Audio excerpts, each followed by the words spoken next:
All right, sorry about that, folks. For some reason, it wasn't working properly, so got it to work now. So we're back in order. I'll be sure to. It's 5:10 now, so I'll stay after 10 minutes longer just to make sure we get the full hour. As long as we're asking questions, still asking questions and stuff like that. All right, so we'll go ahead and get started here. And like I said, I take questions up to an hour beforehand. So David F, Greg I. Eric P. These are questions that were posted kind of like over the weekend. If you're on here, go ahead and post your question, repost your question if you haven't already. But if not, it's likely that I probably won't be able to get to your question because it looks like there's quite a few questions on here. So without further ado, we'll go ahead and get started here. So Ron D says, I understand that the ball position for irons are in the middle of the stance.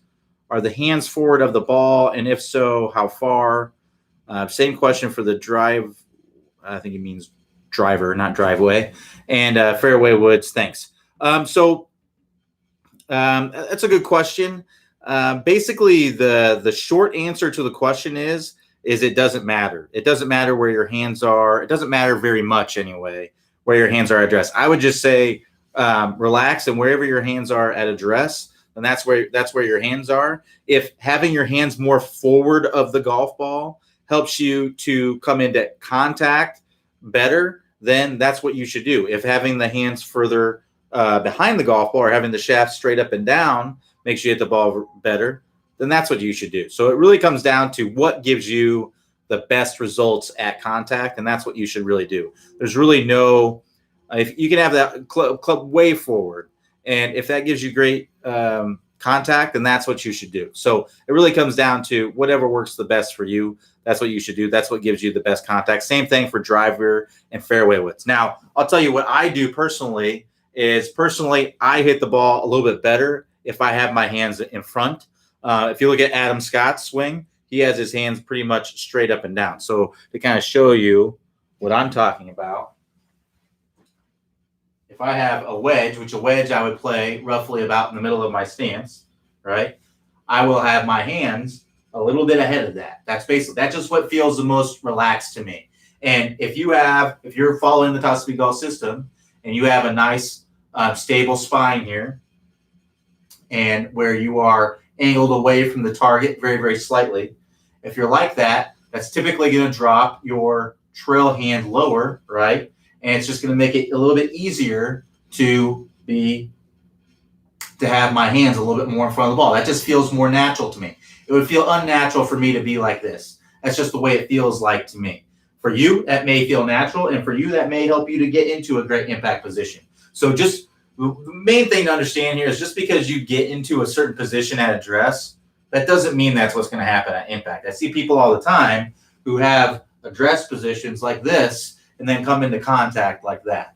It happens all the time. So it's really, your address position, you should just be comfortable. That's what I would just try to be. Try to be in a comfortable position, nice and angled away. To me, this is the most comfortable position. Having my hands kind of in this position just makes it easier for me to come into contact. But like I said, for Adam Scott, this feels like a more comfortable position for him. I would think so. Otherwise, I don't understand why he would do it. So that's basically what it comes down to. If you have a little bit more spine tilt, then you might be a little bit more with the hands forward. It's really completely up to you. So I wouldn't sweat the small stuff there. It's not like a super important detail. It's not going to take you from a 15 handicap to a scratch player. It could help you a little tiny bit to have your hands in a little different place. But I would bet you that you could go out and have your hands way, way forward and then progressively move your hands in different places and hit several balls from each position. And you probably wouldn't see that much of a difference in your contact, I would imagine.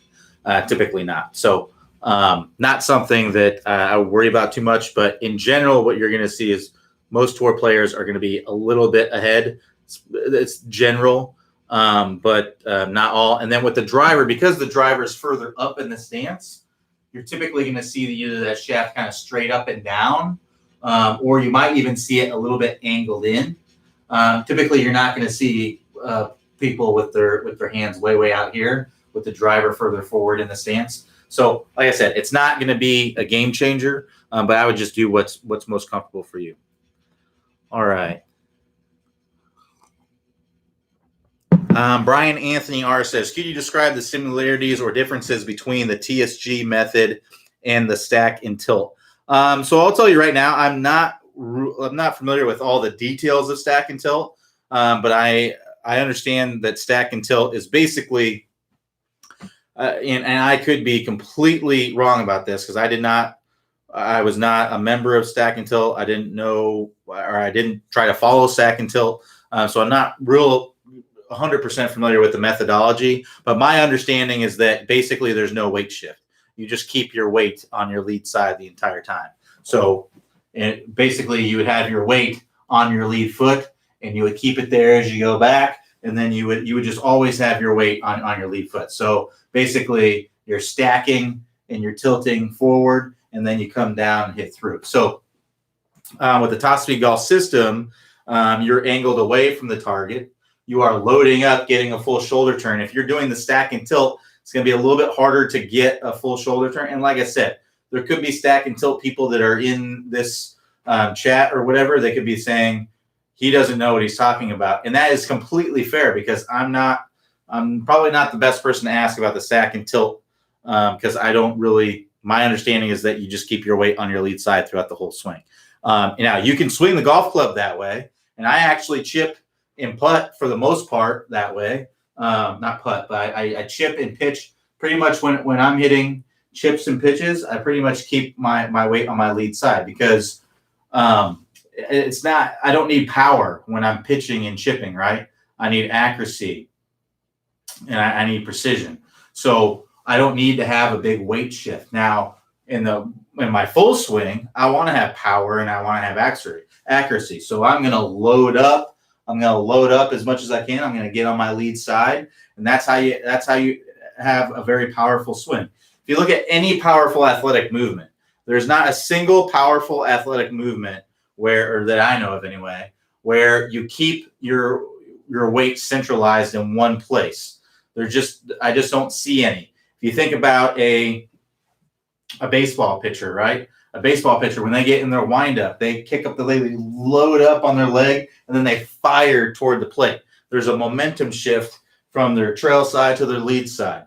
You will not see a baseball pitcher just stay on their lead leg and go like that. You just won't see it. It's not going to be very powerful, right? So if you think about a baseball player, right, a batter, right, they kick their leg up and then they fire toward the plate. You're not going to see a baseball player stay on his lead side and then do that. Unless he's hitting a bunt, right? If he's hitting a bunt, he'll do that to stay because it's not a power. But if you're trying to hit a home run, you're not keeping your weight on your lead side and then pivoting off of that. You're loading up, getting your weight, then getting your momentum shift, and then driving that lead leg. That's what you're doing.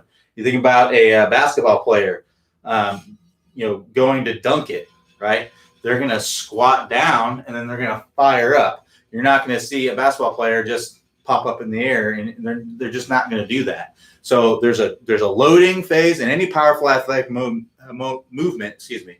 There's a loading phase, and then there's momentum shift transfer phase. There's a transfer of that loading. Load and explode basically is what's often referred to.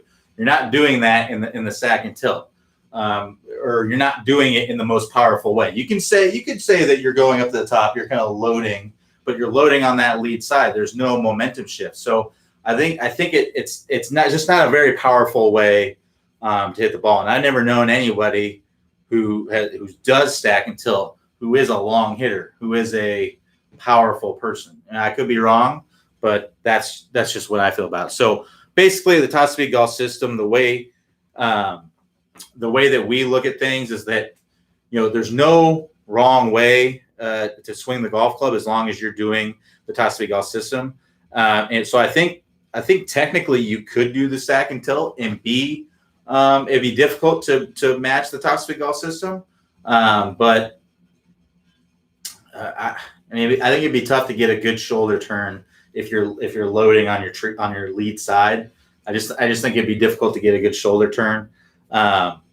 think you could get some lag. Your compression line is most likely going to be forward because you have to tilt forward and then chop down into the golf ball. That's the other thing, is that you're going to have to chop down into the golf ball or stand up in early release. So it's just going to be hard to do the top speed golf system if you're doing stack and tilt, I would think. But I mean, even players, I think like Aaron Baddeley, he was a stack and tilt guy, I think. And I mean, he wasn't, I mean, from what I could tell, he has a great golf swing. Doesn't look like he's doing stack and tilt to me, but they always said he was. I don't know. But yeah, I'm probably not the best person to ask about that. Sorry, I wish I could help more, but just not 100% familiar with what all the details about stack and tilt. All right, so Thomas C says, I'm trying the first part of the 20-minute distance fix. Right now, I'm hitting several thin shots, and some are going badly to the right. I am right-handed. I'm not sure what I'm doing because these things cause these things to happen. So one thing to understand is that if you're doing the 20-minute distance fix, this is not a ball striking course. It's not a, it's about speed. All you're worried about is speed. So that's really all you're trying to do is get the speed going on. So that's the thing to understand, is that when you're swinging with 100% effort, if you're really doing the 20-minute distance fix the right way, and let's say you're doing the catapult drill and you're working on getting that big shoulder turn and you're doing all those things and you're swinging with 100% effort, you can't worry about what happens with the golf ball. It's irrelevant. All you're worried about, all you care about is that speed. That's what's going up, because speed training is different than ball striking training. Now, I'm not saying you're going to go out to the course and you're going to try and swing the same way, because you're not doing speed training on the course. You're doing speed training on the driving range. So that's the first thing to keep in mind. When you're doing the 20-minute distance fix, I don't want you to care at all about where the golf ball goes when you're actually doing the speed training. Now, you can do some ball striking training after that, but in the speed training, doing the 20-minute distance fix, do not care about what happens with the golf ball. I literally don't care if you miss the golf ball. I just want you getting the shoulder turn or whatever the piece is that you're working on, establishing that, and then swinging it as hard as you possibly can with 100% effort. That's what you should be doing, and that's going to get your club head speed to go up. As your 100% effort swing goes up, your playing speed is going to go up too. The speed that you can control, the speed that you do understand what's going on. So, but you're saying that you are hitting thin shots and some are going badly to the right. So the first thing I would check, if you're working on your ball striking, then I would check your spine angle, make sure that you're nice and stable with your spine. It sounds like you may be all over the place with your spine. So that's really the first thing that I would check. It's hard for me to know exactly what's going on without seeing your swing. But your spine angle would be the next thing that I would check for sure to see what's going on. So in the Top Speed Golf system, we want you to be nice and angled away at address. Then we want to maintain that spine angle as we go up to the top. And we want to be more angled away as we're coming into contact, somewhere in that 20 to 25 degree range. So that's what you may want to work on to get more stable and get things working out. But like I said, it's hard for me to know without seeing your swing. But again, if you're doing the speed training, where the golf ball goes is really irrelevant. It doesn't matter. All you're worried about is getting that speed to go up. And as you get more comfortable swinging faster, it will get better, because that might be what you need to do. If you're doing speed training, expect the ball to go all over the place. Now, sometimes I've seen people hit the ball better when they do speed training or when they swing with 100% effort, because they swing more athletically and things like that. But some people don't. So actually, I would say most people don't. There are some people that do swing better, though. All right, so Mike C says, I have my computer in my basement, not enough room to swing a club. How do I incorporate that so I can use it in my living room where I practice? Let me read that again. I have my computer in the basement, not enough room to swing club.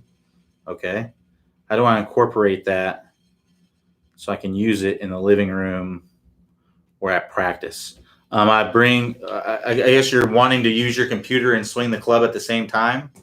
Well, I mean, you don't have to swing. Well, one, if you're down in your basement, you don't have to do full swings. You can just do pausing swings and just, be careful. Or you can go downstairs in your basement, look at the the lesson, or you can look at it on your phone or an iPad or something like that and look at it upstairs and then swing upstairs. I'm not really sure what the problem is you're asking me to solve.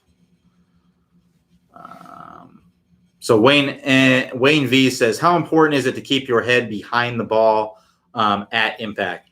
Fairly important. Your nose is going to be pretty.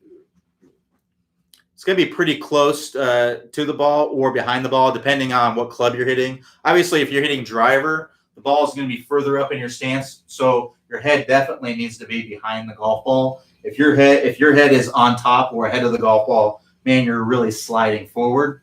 And with irons, the ball is going to be, about in the middle of your stance, slightly ahead of the middle of your stance.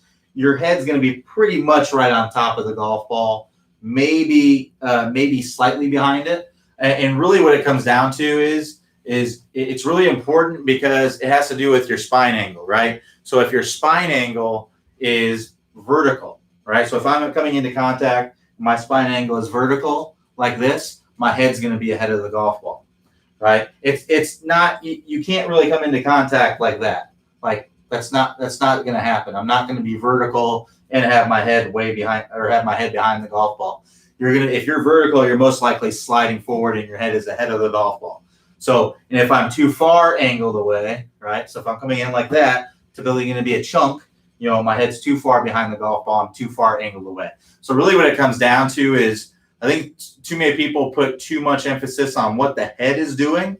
It's really, what you really need to focus on is what the spine is doing and having a nice, stable spine. And that's what we talk about in the Top Speed Golf system. So stable fluid spine courses, the first course, this is really the number one key to consistency in golf. If you can nail this, the stable fluid spine, then everything else is just going to fall into place a lot more easily. So stable fluid spine, what we want to do is, number one, is we want to set up to where we're nice and angled away at address. This is going to be about in that 6 to 8 degree range. So it would look something like this. And I challenge you, go out to YouTube and look at a lot of tour players' swings. You're going to see pretty much all players are set up slightly angled away from the target at address. Pretty much every single one of them. And some of them are. Some of them set up more vertically. And that's not the number. That's not the address. We want you to be angled away mainly because it's just easier to get angled away at the top and to be more angled away as you're coming into contact, which I'll talk about here. You can be vertical at address and then get angled away as you go up to the top. There's some tour players that do that, or really good players that do that. But what you're going to see is most of them are set up angled away. So here we are. We're set up. We draw a line, center of basically my shirt zipper here, and my belt buckle. It's going to be about 6 to 8 degrees angled away. As I go up to the top of the swing, what I want to see is my overall angle of my torso. So the overall angle of my torso, I want that to remain about in that 6 to 8 degree range. If you are going up the top and you're going like this, or you're going up the top and you're going like this, you're too far angled away, you're going to have trouble in the downswing. So you can see my head moved way over here and my head moved way over here. But really, it was my spine angle that was really off. That's really what we need to pay attention to, is the spine angle. My head can move a little bit over, like as you can see, as I go up to the top, you can see my head moved a little bit this way, and it can also move a little bit toward the target as long as you're maintaining that spine angle as you go up to the top of the swing. So again, you want to maintain that. That's going to allow you to be in the most important position, which is the position of impact. We want to come into contact, and we want that spine angle to be roughly 18 to 25 degrees, 25 degrees angled away. And that's measured from the center of my shoulders here to the center of my hips. As I'm coming in, I'm going to be looking something like that as I'm coming into contact. And again, I dare you, go to YouTube and look at tour play. Search your favorite tour player. Search face on.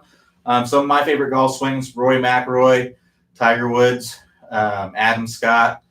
Really, really good golf swings. If you want to check those out, those are some of my favorites. But you might have some of your favorites as well. Charles Schwartzel is a really good one. So a lot of great golf swings out there. Check them out. Check out your favorite player and draw a line, or just kind of look visually and kind of think, okay, how far are they angled away as they're coming into contact? And you're going to find every single one of them is going to be in that 18 to 25 degree range. So that's the most important thing. In order to be in that kind of position, where's my head going to be? It's typically going to be behind the golf ball there. So that's really what it comes down. Having that stable fluid spine is going to help you to get to where you can release this club out in front. It's going to get you to where you can swing down on plane, because if I'm leaning toward the target, what am I going to want to do? I'm going to want to come over the top. If I'm leaning too far away from the target, I'm going to want to swing too much from the inside. So getting that nice 6 to 8 degree range at the top of the swing puts you in a great position to be able to swing down on plane in the downswing. So it's really one of the number one keys to consistency. Highly recommend you check it out. It's included in your membership. If you want to go work on the Stable Fluid Spine course, click the instruction tab at the top of the screen, then click Top Speed Golf System, and then you'll see the Stable Fluid Spine course right there. All right. So Bob L says, there is an interesting practice idea in March golf. You stretch a band from the trail foot to the handle and swing. From the trail foot and swing. If the band stays taut, the sequence is good. I think with my usual swing, the band goes limp because I rush the arms down from the top. I wonder if this rushed move results in early extension because of being out of sequence. I think with my usual swing, so you stretch a band from the trail foot to the handle and swing. If the band stays taut, the sequence is good. Not sure how that would relate to the sequence being good. I'd have to check that out. I'm not familiar with that. But I will tell you, the rushing of the downswing, whenever I see a rush of the downswing, it's for the two main reasons I see are, number one, short backswing. So if we take a really short backswing, all arms, we don't turn our body, we don't fully load up, we're going to tend to rush the downswing. So imagine if I just do this, right? I haven't really created a lot of space for me to accelerate this club. So what I'm going to do is I'm going to try and accelerate it as quickly as possible. So not getting fully loaded up is one of the number one reasons I see for people who rush the downswing, essentially. So what we want to make sure that we do is that we are turning the hips, and then we're turning the shoulders, and we're getting fully loaded up at the top of the swing. Now I'm at the top of the swing. I've got a big shoulder turn here. I've turned my hips. I'm in a great position. I got all the space in the world to accelerate this club. I don't feel like I need to rush this downswing. I can just come down and through and have tons of speed there through contact. So that's one of the number one things. The other thing that I see is we don't get a weight shift. You have to shift your weight, and that's part of the sequencing part, right? And I'm not really sure how the band thing is going to tell the story there. Again, I'd have to see exactly what that is. But if we just go up to the top of the swing, even if we're fully loaded up and we just start down with the arms, we're just rushing the downswing because we're just doing everything all upper body and with the arms. What we need to do is we need to get up to the top of the swing, get our good weight shift, and then really start turning our hips. Our hips are going to start turning. Our hips turning are going to get our torso turning. Our torso turning is going to get our shoulders turning. The shoulders turning is going to get the arm going. And then that's going to get you to where you can come all the way around. So those are really the two big things. The main one is going to be not loading up properly. The other one that I see that can also be in combination with not loading up properly is not getting that proper sequence. And that's from not getting that weight shift going. Excuse me. So there's actually some great videos on the website if you want to work on, one, getting loaded up properly, and then two, getting that proper weight shift to the lead side and getting that proper timing down. There's a great video. I can't remember exactly what it's called, the title, but I know it's got downswing in the title, and it's one of the most recent video that we've done kind of on the downswing. So if you go and search the word downswing on the website, you'll find it. It's the first search result. I think it's called How to Start the Downswing. But that's the one that I would recommend. It's a great drill in there to help you work on that sequencing. You just got to make sure that you get fully loaded up with that. So in the upper right-hand corner, You'll see if you're on like a normal computer, laptop, something like that, you'll see a search box there. Just click there and type the word downswing, one word, downswing.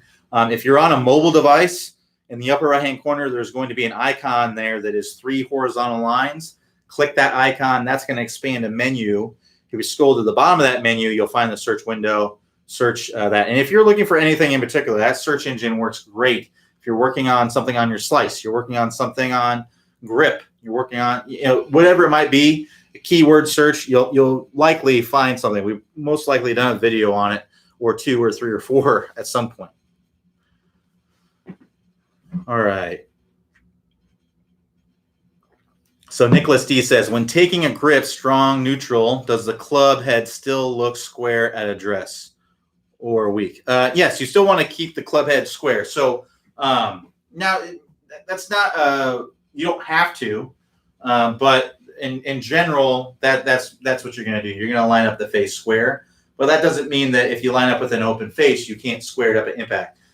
Folks, the only thing that matters is what happens at impact. That is it. That is the only thing that matters. So if you have your face wide open at address and you come into contact with the face square, then you're good to go. That's all that matters. So typically, what you're going to see most people do is they line up with the face square and then they try to square it up at contact. That's usually what you do. That's what I do. That's what probably 95 to 99% of tour players do. There might be some tour players that line it up a little bit open or a little bit closed or something like that, but you're basically going to be lining it up square every single time. Now, it doesn't mean that you're going to end up square at contact, and that doesn't matter. It doesn't matter what grip you use. You're gonna line it up. It only matters what happens at contact. So if I have a strong grip, which means I'm just taking my hand and I'm turning it this way, I'm putting it right back on the club. That's a strong grip. So the V, I have a square club face here, and the V is kind of pointing back over my shoulder. If I have a weak grip, that V, which is just the crease between my hand and my thumb, is going to be pointing up toward my chin. Again, square club face. Down on the ground, you can see that V is pointing basically straight up. A neutral grip, that V is going to be pointing somewhere between my ear and my shoulder. Again, square club face, neutral grip. That's what you're going to see with most tour players, is probably a neutral-ish kind of grip. Okay. All right. So then Thomas M says, I just started the trial run of Top Speed Golf. We have been hit with a safe at home mandate with our county. No courses open and the safe. We need to stay at home. What can I do? Call. Ceiling height does not allow for full swing. Thomas, contact our support team. Unfortunately, there isn't anything I can do for you. But if you want to contact our support team, they may have things in place for what's going on with that right now. So fortunately, it's not really my department, so I can't really help you. But contact our support. Just email support@topspeedgolf.com and let them know what's going on. They may extend your trial or something like that, or just cancel it and then give you an opportunity to take the trial later on when things clear up. So just contact our support team and they'll be able to help you. All right. So Bud N says, advice on organizing TSG material and drills to take to practice area. I'd recommend just writing it down. That's what I'd recommend doing. If you have a phone, you can access the website on your phone. You don't have to necessarily write it down. You can just have it on your phone. Look at the practice keys below the video to kind of remind you of what you need to do. But that's what I'd recommend doing. Either write down the practice keys on a piece of paper or a notebook, bring it to you with the range. Or if you have a phone, you can look at the website on your phone on the driving range and look at the practice keys below the video there. All right, so Bud Ann says, I currently have a stack of cards. Any downloadable solution for quick reference offline? Fortunately, we do not have anything that's downloadable. What you can do is you can screenshot the screen, and you can see with the practice keys. You can just have basically a picture of the practice keys if you want to do that, and the pictures on your phone will be able to do that. So basically, I have my phone right here. If I You can see I have my phone on my apps. On my phone, I have an Android phone. I don't know if it's the same for all Android phones, but if you push the power in the down icon, it screenshots it. So now I have a screenshot and I can look at that offline or whatever. So screenshotting is something that you can do. So screenshotting is something that you can do to see if you can look at them offline. If you're not sure how to screenshot, I would just do a Google search, put screenshot, and then whatever kind of phone you have, whether it's iPhone, whatever, and you should be able to find a result on how to do that. All right, so James S. says, what is the club position of the thumb on the grip with the leading hand? It really depends. It's personal preference, but it's going to be going down the grip, so you don't want to have it like this, right? So it's going to be going down the grip, and it can, if you want more of a weak grip, it's going to be going straight down the top of it. More of a neutral grip is going to be kind of more along, just kind of the top to the side, and then if you have a very strong grip, it's going to be more along the side of the grip. The way that the other hand goes on there, you just take your pinky and ring finger, your pinky and your thumb, kind of squeeze them together like that. You can see that creates a seam in my hand, and that seam will go right on top of my thumb here. So whether I use an interlock, an overlap, or a baseball grip, that seam is going to go right on top of that other thumb, and there's your grip. And then with the trail hand here, just try to squeeze your hand together like that. And that's how it goes on there. So you don't want to have it on there like that. Squeeze that together, your thumb and your finger together, and that's how it goes on there, just like that. All right. So Alan M says, what part of the golf ball does one hit when hitting a draw? So you're always going to be hitting the back of the golf ball. Now you can visualize hitting the outside of the ball to help you to close the face a little bit more. But if you think about it, if you imagine, it's not very much. It doesn't take very much to close the face. It's not like you're hitting this part of the golf ball. So imagine if I actually were to hit this part of the golf ball, I mean, that's 70 degrees closed. It's going to go that way. So if you imagine, there's not very many degrees. I mean, if you're leaving the club face 10 degrees open, that's going to go way to the right.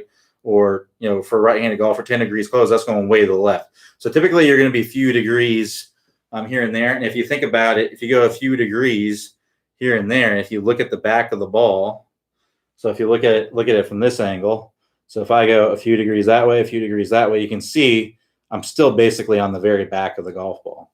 So what you can do to help you kind of visualize hitting a draw is to feel like you're hitting the outside part of the ball. Because if you're looking at a bird's eye view, let's look at a bird's eye view of the ball. If we're looking at a bird's eye view of the golf ball here, if I'm closing the face, which would be that way, right? Let's actually do it this way because it might be a little bit easier to visualize. So if I'm like this and I'm closing the face, I'm hitting the outside part of the golf ball. So in order to hit a draw, you need to close the face to the path. So to close the face, you can imagine, if you're a right-handed golfer, you can imagine swinging in to out, so out toward first base, and then feeling like you're hitting the outside part of the golf ball. So basically like the club head's wrapping around the golf ball. That's what you can do to kind of hit a draw. If you hit a hook, that just means you're overdoing it. Just ease off of it a little bit.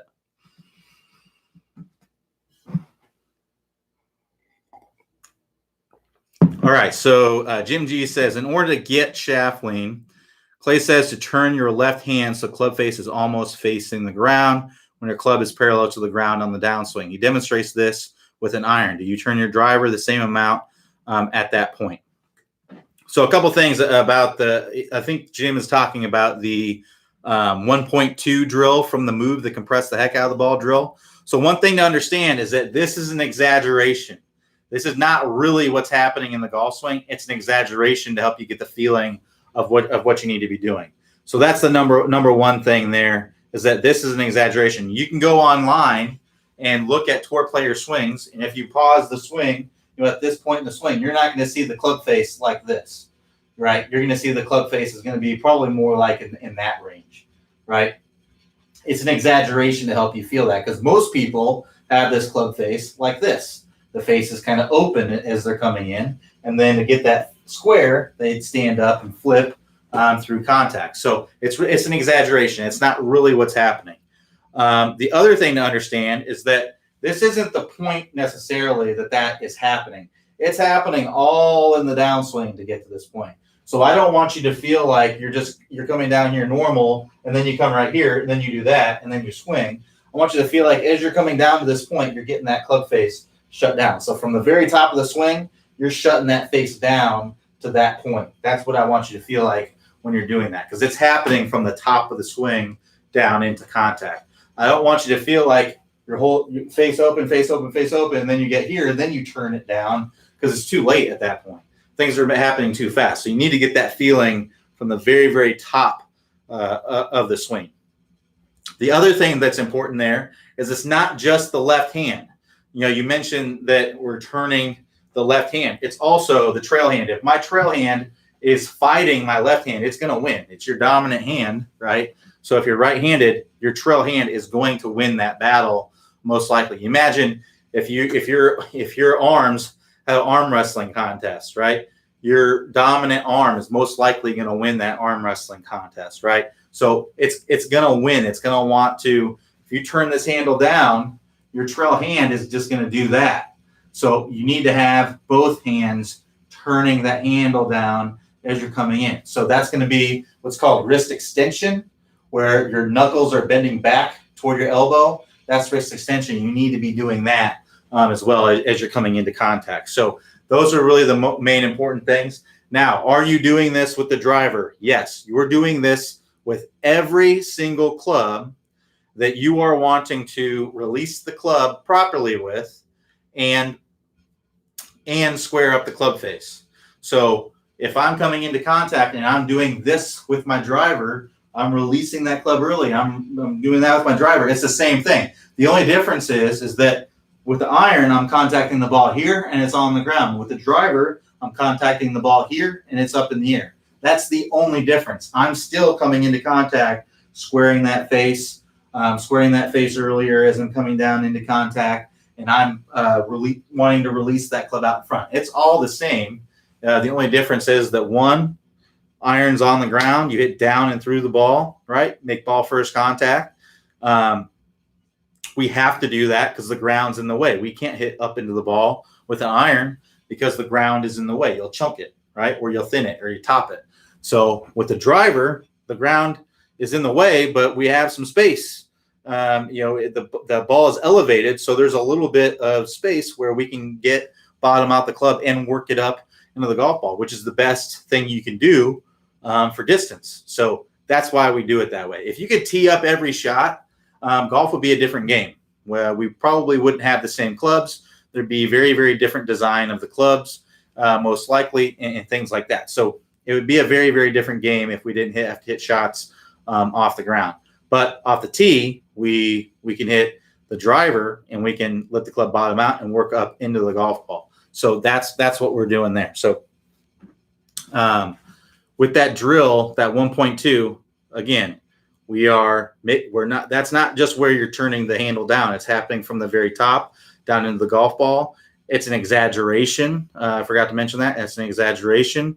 You want to make sure that your trail hand is also participating in that. So hopefully that helps moving forward on that. All right. So James Q says, I have found if I make myself squat slightly just as I start the downswing, that it makes me keep my arms, shoulders in sync.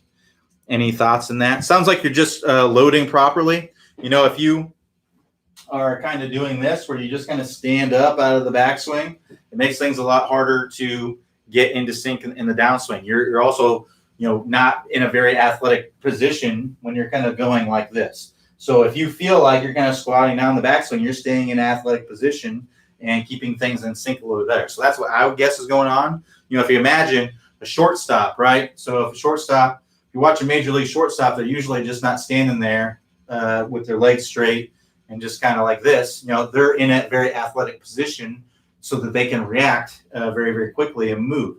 You need to be doing the same thing in the golf swing. If we're just kind of standing like this, we're not going to be swinging in sync very well. But if we get in a nice athletic position, we get a little bit of flex in our legs, get our butt down a little bit, get in a nice athletic position, we're going to be in much better position to move the club the way that we want to and in sync.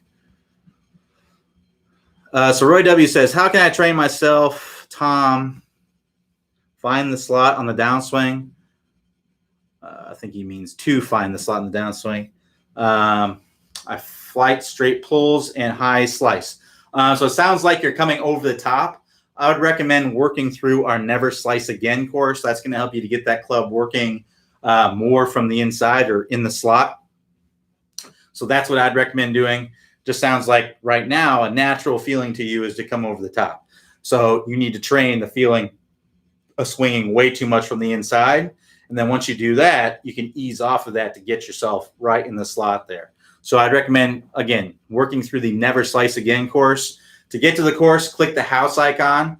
That's going to take you to the homepage. Scroll down on the homepage. You'll see a list of all the courses that we offer on the website, 20 plus courses that you can go through there. Click the Never Slice Again course and get started on that course. That course is going to be all about getting you to swing more from the inside. And once you get to where you're hitting big snap hooks, balls that are starting to the right and then hooking, assuming that you're right-handed, so starting to the right and then hooking to the left. Once you get that, then all you have to do is ease off of that, and you'll start hitting some much straighter shots. All right, so Michael T says, the TSG have a level 1, 2, 3 in the courses. Is it recommended to do level 1 across stable fluid spine, power turn, etc., or do all the levels, stable fluid spine, before moving ahead? That's completely up to you. You can do it in either way. You can go through level 1, 2, 3 with a stable fluid spine, and then go to power turn, go through level 1, 2, 3, then go to top speed lag 1, 2, 3. You can do it that way, or you can go to stable fluid spine level 1, and then go to power turn level 1, then go to top speed lag level 1. You can do it in either way you want to do. Whatever you want to do, it's completely up to you. I think some people prefer to do level 1s because you're doing, it's not the same thing. You're not working on the same thing for a really long time. You get a little bit of, variety there. So it's really up to you, whatever you want to do. But there's not one that's necessarily better than the other. I would just do whatever you want, as long as you're working through one of them. And I would definitely start in the level 1s. You don't want to go level 1 of the stable fluid spine, then go to level 4, level 3 of the compression line. You need to work through level 1 first. So you got to make sure that you work through the courses that way. But if you want to jump from level 1 to another, to a level 1 of another, then level 1 of another one, that's completely fine. It's up to you. And like I said, I'll stay out. It looks like we have one more question on here right now. So if you got questions, go ahead and post them on there. I'll stay on here till 10 after 6, as long as we have questions. If we don't, then I'll take off. But as long as we got questions, I'll stay on here. So Ed D says, Clay's video D077, easily drive it further with left shoulder trick. I understood that to mean I should pull the left shoulder up and along the plane, but I seem to pull up and out of the shot. Am I missing an element, timing, or something else? So I'm not really familiar with the exact video that you're talking about, but what we want to be doing is we want to be pushing into the ground. We don't want to do this where we're standing up and pulling out of it. That's not what we want to be doing. And that's probably what you're doing, is what's called early extension, where you come into contact and you pull away and you kind of look like that. That's what it sounds like you're doing. But what we want to be doing is we want to be getting down into the ground a little bit. So we get our weight shift to our lead side. We've got some flex in this lead leg. I'll actually angle this down a little bit so you can see. So we've got some flex in this lead leg here. And then what I'm going to be doing, I'm going to be going here, and then I'm going to be pushing into the ground, and that's going to push my hip backing up. My hip moving back and up is going to push my shoulder backing up. And that's going to allow me to whip this club through. So if you imagine, if I'm pushing into the ground, that's pushing my hip backing up, my shoulder backing up, and my hand is now going to move up. That makes it so I can whip this club through contact. So that's probably what he's talking about in that video. Is he's talking about getting that whip through contact. Whereas if I'm coming down and I pull away, I'm not really getting that whip because my hands aren't really getting very low. My hands are coming in. They're just swinging in front of my body and releasing early. I want to get here where I have lots of lag right here, and then I want to pull up. I want to push up into and rotate my hip backing up and rotate that shoulder backing up so I can whip that club around as I'm coming through. Because if you imagine, if I just take this club and I just sway it back and forth, right, I can get some speed from that. But if I want to add some speed, what would I do? I would dip and then pull up. And that's what you're doing here. You're coming down, you're dipping, and then you're pulling up.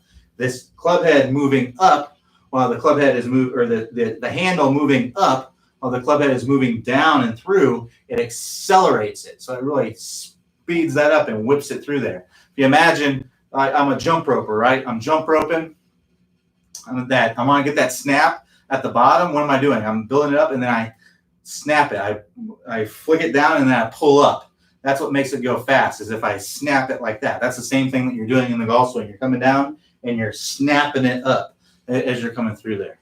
So that's what you want to be doing in there. So hopefully that helps you understand exactly what he's talking about there. But that's what it is. So he goes on to say he seems to be talking about doing both the foot push and actively pulling back and up around with the lead shoulder from the point it was under your chin. So yeah, when you're pushing into the ground, your shoulder is moving up as you're coming through. It's not this, it's that, if that makes sense. You're staying in your posture. You don't want to be pulling up as you're coming through contact. So that's what I'd be working on to get you some more speed.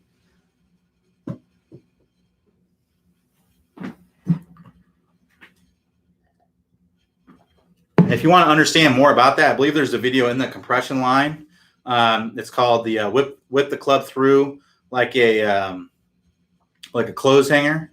That's basically what's going on there. It's a great video. It shows a lot of tour examples. Let me see if I can find that real quick while we have some downtime. Again, post your questions. I'll stay on here for a few more minutes, but if there's no more, I'll stay on here till 10 after if you guys are asking questions, but if not, then I'll head out. So let me see if I can find this video for Ed real quick that I think will really help him understand what I'm talking about.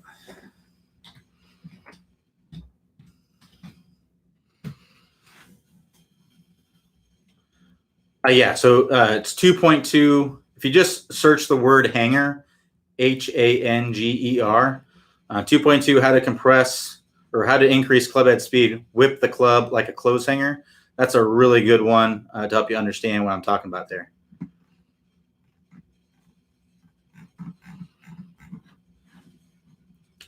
All right, a couple more minutes here. Like I said, if we don't have any questions, I'll head out. But if not, we will. Thanks, will do. No problem. Glad I could help.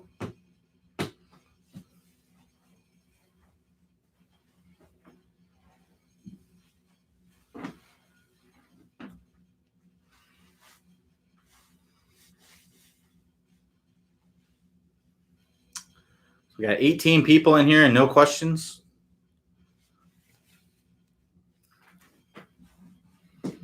All right, so Brian Anthony R says, what is the height of the hands on the downswing compared to the height on the backswing? Are they lower because of lower body squat?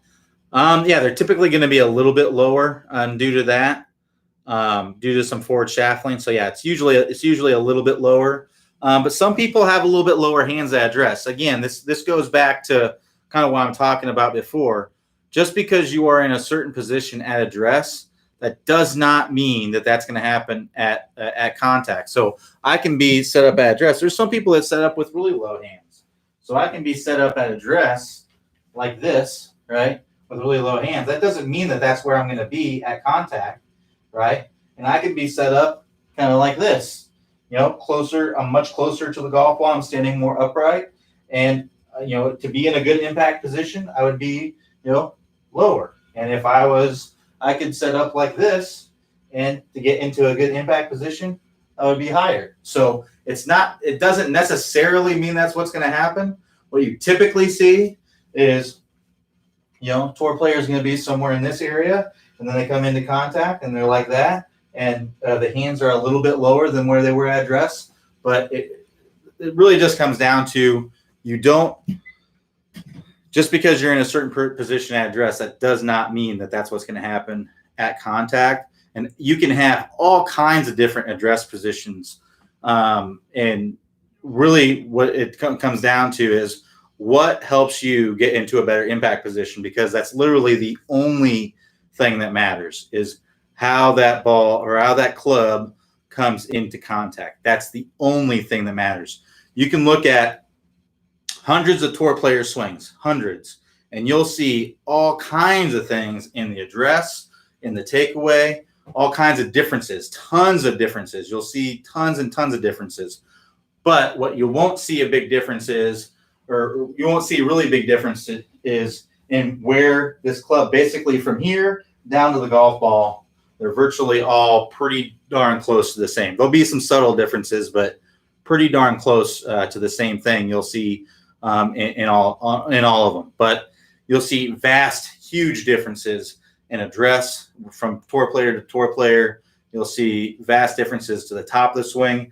You'll see a lot of things. Now, what you won't see a lot of differences, that's the beauty of the Top Speed Golf system, really, is because you can have whatever address position you want, really. The only thing we talk about as far as address is 6 to 8 degrees angled away with the spine, and that's not even mandatory.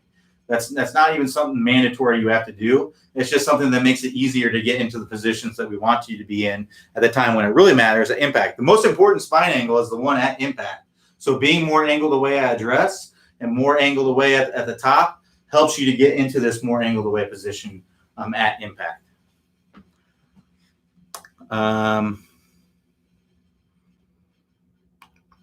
So John G says, Quentin, can you show from the rear view your takeaway? How close are you to the right thigh? So basically, the way that I kind of set up to the ball, this is just, I think it's just the easiest way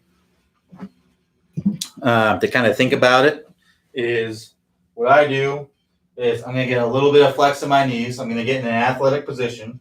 So athletic position, I'm going to hinge at my waist and kind of push my backside back out that way. I'm going to hinge forward. I'm just going to let my arms hang until they get about 4 or 5 inches in front of my thighs. And that's where I grip the club.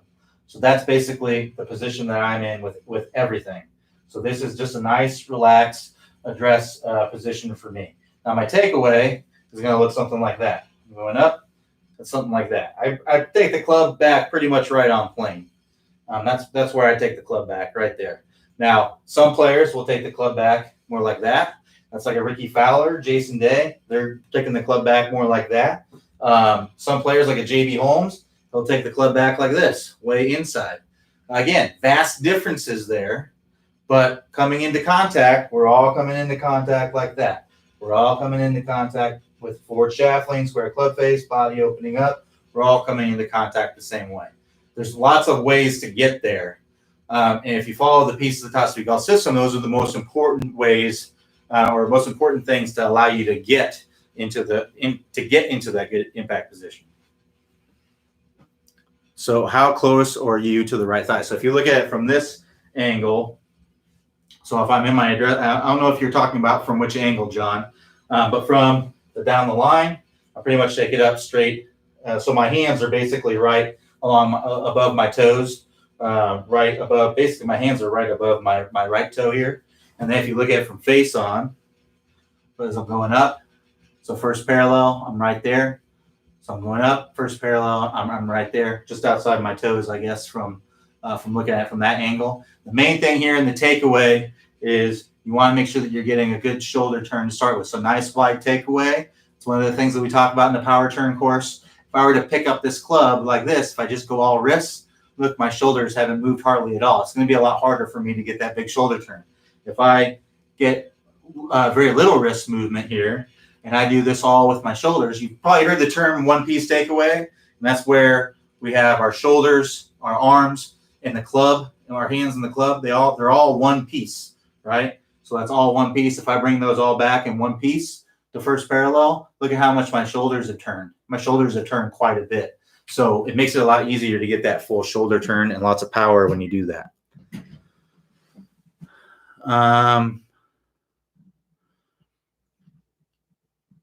So Brian Anthony R says, sorry, I meant when club is parallel to the is at parallel position. At what point in the swing, Brian?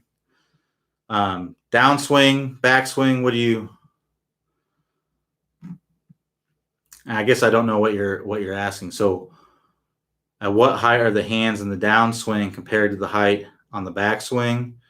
Are they lower because of so yeah, typically they're going to be a little bit lower.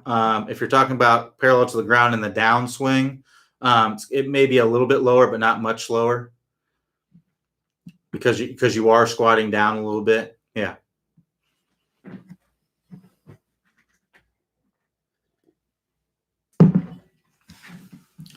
All right, I'll give you another minute to ask a question, then we'll go ahead and wrap it up there.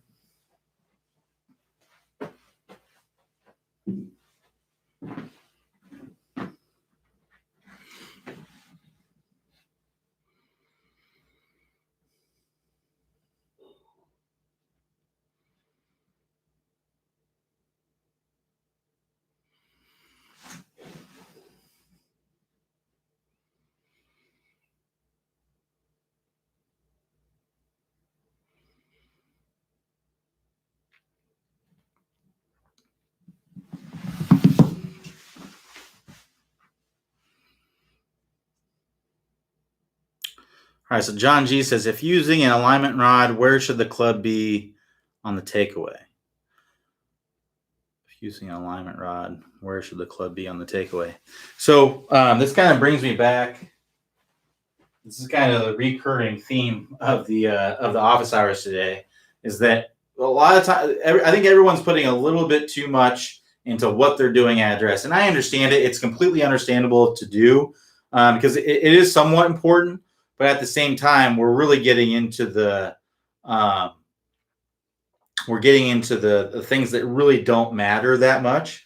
We're getting a little bit out into the weeds and a little bit. So are my hands too high or too low, or should my hands be more forward or more back and things like that? And what it comes down to is those really don't make that much of a difference. Really, what I'd be focused on is the main things, the top speed golf system. That is the things that really matter the most in the golf swing. If you're doing these things, they're going to be 95% of the issues that are going on. So what I'd recommend doing for your takeaway is just finding what works best for you. I would do what comes naturally. Here are the only things that I really like to see in a takeaway. So number one was the one piece takeaway, right? I like to see things go back in one piece. If you're someone, and the only reason I would really change that is if someone is just picking up the club. If someone is just kind of picking up the club and not really getting a big shoulder turn, they're bending their arms, they're going like this, we need to get the shoulders moving more in the backswing. So a nice wide takeaway. Now, as far as from this view, right, is the club working more outside the hands, inside the hands, in line with the hands, right? So in line with the hands would be about in line with the toe line, right? So as we're going back. So this would be kind of an on-plane backswing. Sure. That's what a lot of tour players have, but you can have an on-plane downswing and then swing over the top, or swing too much from the inside, or swing perfectly on plane on the downswing. You can do that. It doesn't mean you're going to. So I would just do whatever comes naturally to you on your takeaway. And if the only time I change somebody's takeaway, like as in bringing it too far inside or outside, is if there's clear momentum going in the wrong direction. So what that means is, if I see someone bringing this club way inside, and then in the downswing, I see them go like this in the downswing. So clearly, the club going inside is causing them to have momentum to make the club go that way in the downswing. At that point, I'd be like, okay, let's try to get this club working more outside the hands and see if we can get the momentum going in the other direction so that we can swing from the inside. And sometimes you'll see people, they'll work on that, and then they'll bring the club up like this, and then they'll bring it straight down over the top again. So a lot of times it doesn't make any difference. What you really want to focus on is what's happening at contact. What's going on at contact? That's the most important thing. And then backtrack whatever's going on in your technique to help that happen better. So that's what you always got to look at. What's going on? What's going wrong with your contact? And how can I change my swing to make my contact better? So don't just think about the takeaway and think, I need to get this club working up on plane, if it's not something that's going to only work on things that really help you improve your contact. So if you want to work on, the best way to kind of work on getting your takeaway moving in another direction is if you're trying to get it to work on plane or in line with the hands, putting an alignment rod along your feet and then going up, pausing first parallel, have that 12 o'clock shadow shining down right on there. And if it's right on top of that stick, you're good. Go up to the top and swing through. And then do a bunch of reps of that. And then take the pause out and just get to where you're getting the club working as you're getting more comfortable. Get the club working down and out. Then add the golf ball and try to do it with the golf ball. If you're trying to get it to work more outside the hands, put an alignment stick going that way. If you're trying to get it to work more inside the hands, get an alignment stick going that way and pause there. So that's basically what it comes down to is to work on that to change your takeaway. But I would only change it if it's clearly causing you to come down off plane, in the downswing. So we'll take a couple more here. So Alan S says, how do I continue to rotate in the downswing? What's a good drill? Typically, when I see people that don't rotate in the downswing, it's usually because they're coming down steep. It's hard to say exactly, Alan, without seeing your swing. But what that means is in the downswing, we'll see they're going up, and then this club gets down like this. It gets steep, meaning this club is in a vertical position here. Because when you're like this, you've got to stand up to get that club to come back on plane. And when you stand up, you can't rotate. So what you need to do is go up to the top, get this club shallowed out. Now this club head's on plane, and I don't have to stand up to keep it on plane. I can just stay in my posture and rotate through. So I work on shallowing out the club. You can search for shallowing videos, or you can go to the Move. So you can either search shallow, upper right-hand corner, search shallow or shallowing. If you're on a desktop or a laptop, if you're on a mobile device, upper right-hand corner, 3 horizontal lines, click that, and then scroll down to the bottom of that menu that appears and type in shallow or shallowing there. You'll find tons of videos. You can also work on the Move. And this is only if you're coming down steep. There could be other things that are going on that aren't allowing you to rotate. A compression line maybe is something that you want to work on as well. It's hard to say. If your hips are bumped out, that could be why you're not rotating too. So there's all kinds of reasons. It's really impossible for me to know without seeing your swing. But if you want to check that out, click the instruction tab at the top of the screen, then click Top Speed Golf System, and then you can click the Move or the compression line based on what you see there. If you want me to take a look at your swing and see what's going on, I don't have any spots available right now, but if you want to join my waiting list, just click the Get a Review tab at the top of the screen there. That will take you to the swing review page, and you can scroll down. You'll see my picture there, and you can you can join the waiting list there. So that way you get notified whenever I open up spots again. The last couple times I've opened up spots, they sold out to the waiting list. So make sure that you join the waiting list so that way you get notified. All right. So one more or a couple more here. John G says, thanks, Quentin. Your time is appreciated. No problem, Jim. Chris S says, I'm really working on the whiplash move, but having a hard time not jumping forward too much. So I think you're talking about the whiplash drill from the 20-minute distance fix. So I would say if you're really getting to where you're getting forward, really push into the ground and feel like the ground is pushing back up into you that way. So if you're really kind of whipping forward and sliding forward, then the ground's actually kind of pushing you that way, right? So try to get your leg kind of angled into the ground. And when you're coming through, feel like the ground is pushing back up at you that way. And you're staying back, you're angled back here as you're coming through with your spine. And that's going to allow you to not slide forward or jump forward like that. So hopefully that helps. But give that a try next time. All right, so one more question from Jim S. It says, for lag, should you bring the elbow in front of rib cage? It's going to be pretty much right on the rib cage as you're coming in. So typically what he's talking about there, I assume you're talking about the trail elbow coming in to basically your rib cage there. That's where it's going to be coming in, right there in your rib cage. So if I keep it out away from my rib cage, it's going to be hard for me to get lag, right? So now I get this inside there. Now it's a lot easier for me to get lag. So yeah, it's basically going to be right on the rib cage there. I can't really get it in front of my rib cage. You know, that'd be way too much. So get it basically right on the rib cage is going to get you in a really good position there. All right, thanks everybody for joining me today. We'll be back here tomorrow. Tomorrow will be 9 a.m. Eastern time. Losing track of my days already. It's only Monday. All right, so thanks for joining me today. We'll be back here tomorrow. Sorry for the mix-up in the beginning here. But everybody have a good rest of your day, and I'll talk to you next time.